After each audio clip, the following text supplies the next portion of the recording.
purity in marriage is not just about the wedding day. But purity in marriage is every day, ever after.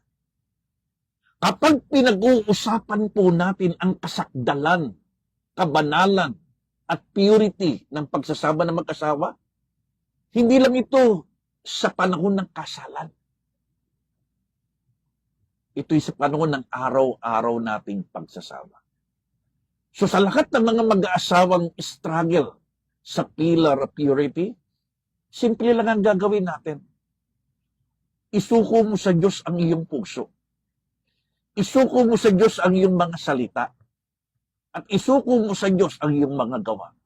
Because by our own, we cannot. Hindi natin kaya. Marami nang winasak, marami nang pinabagsak, at marami nang sinira ang demonyo.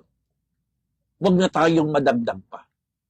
Kaya kung ikaw ay nasa bangin ng alanganin, masisira na. Kapatid, sabihin mo lang, Panginoong Hesus, lumalapit ako sa iyo.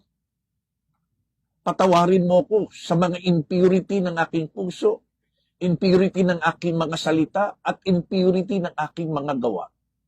Maghari ka. Baguhin mo po ako. At sakdalin mo, pagharian mo, kontrolin mo ang aking puso, ang aking salita, at ang aking gawa. No longer my will, but let thy will be done. In Jesus' name. Amen. Kapatid, kung sumunod ka sa ating panalangin, congratulations, you are now a new creation. The old has gone, the new has come. But this is not the end. This is just the beginning.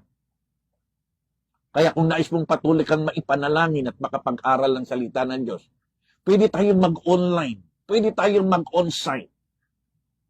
30 minutes lang a week. Isulat mo sa ating comment section complete name, address, at pangalan, at kukonek kami sa inyo.